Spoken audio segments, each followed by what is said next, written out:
Fala povo, beleza? Segundo vídeo que demorou um pouquinho para fazer a sequência do Faça uma Pergunta Idiota.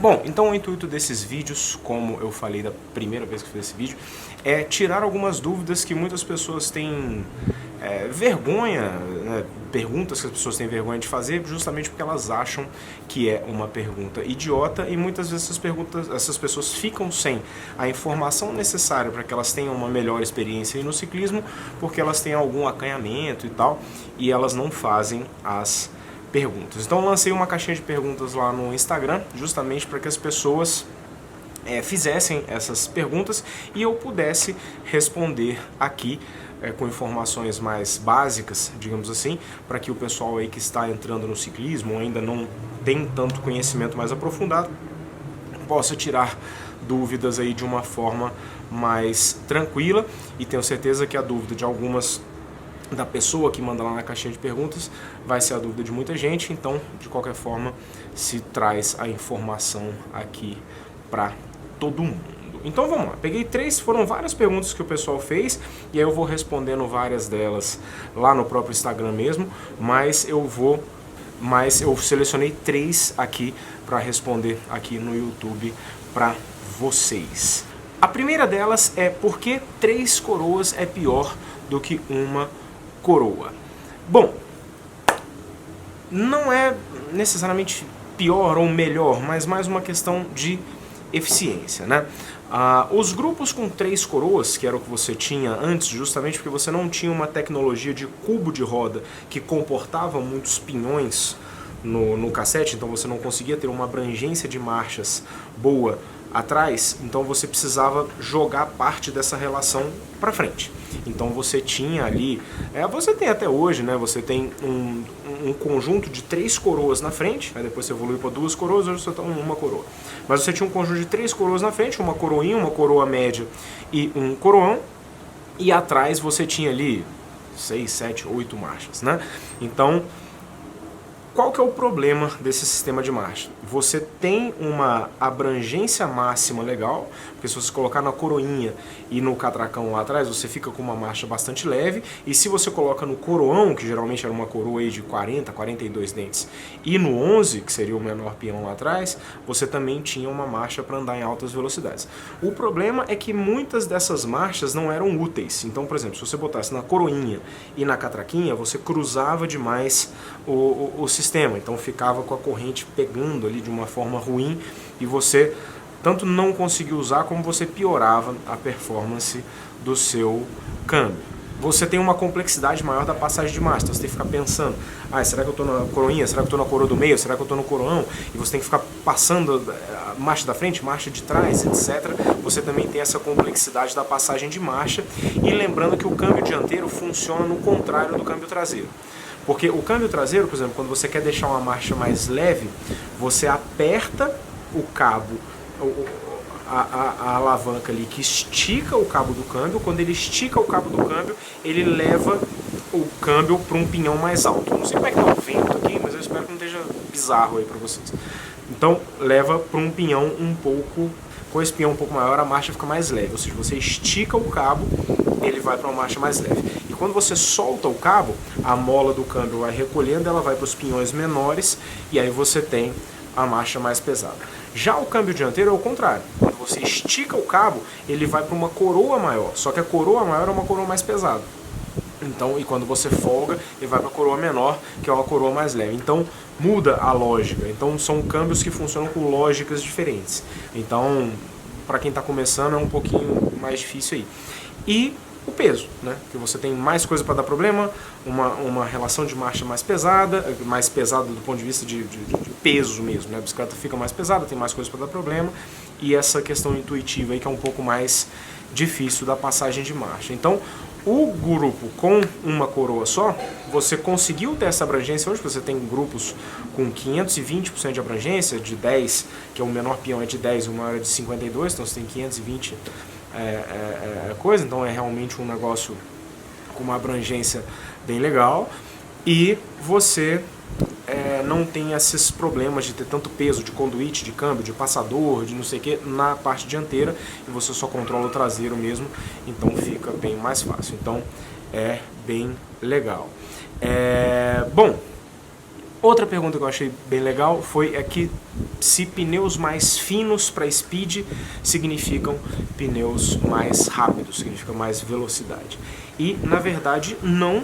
Se mostrou com estudos aí dos últimos tempos que na verdade o pneu fino demais ele até gera mais arrasto do que o pneu um pouco mais largo na speed, né?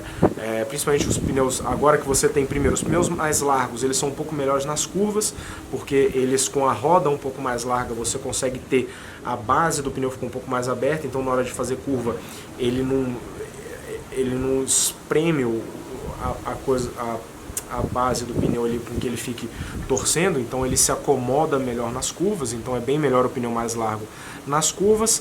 E inclusive no arrasto, como a gente fala, mas o pneu mais fino vai gerar menos arrasto. Na verdade não, porque quando você bota o peso em cima do pneu, quando você bota o peso, o pneu começa a deformar lateralmente. Quando ele começa a deformar lateralmente, ele já chega nas bordas do pneu, no pneu lateral, ele começa a deformar no sentido longitudinal, na hora que você está indo na direção da bike. Então você gera uma impressão meio oval, assim, comprida. Então você tem mais área de contato. O pneu mais largo, como ele não termina de deformar, ainda encosta nas bordas, então você fica com o formato de moeda. Então, no sentido longitudinal, o pneu mais largo ele gera uma impressão um pouco mais curta do que o pneu mais fino. O pneu mais fino ele gera uma impressão mais comprida. Então, o pneu mais largo, além de ser mais aerodinâmico com as rodas mais largas, que melhora a curva, você tem mais conforto e menos arrasto. Então, o pneu mais largo é os pneus 25, 28, que antes o pessoal usava pneu 19, 18.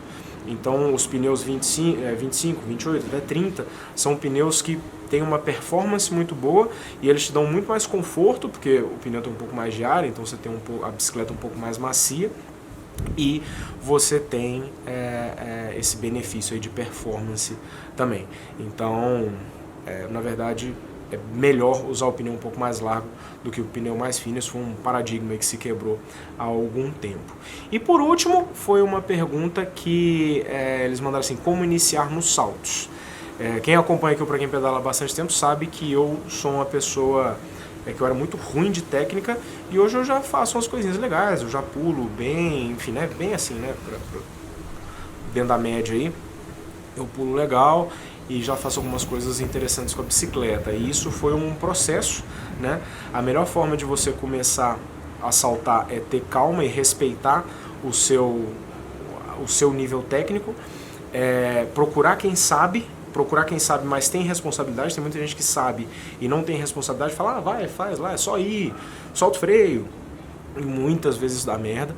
E a minha recomendação é que você procure locais que tenham mesas. Mesa é uma rampa, que você tem a rampa e a recepção lá na frente, só que o meio é fechado, então você ou fechado de terra ou fechado de madeira, enfim, você não tem o vão no meio ali para você saltar e cair no meio, então você tem tanto o lançamento quanto a recepção e a mesa no meio, porque quando você salta, por mais que você não consiga chegar na recepção, se você cair em cima da mesa não acontece absolutamente nada.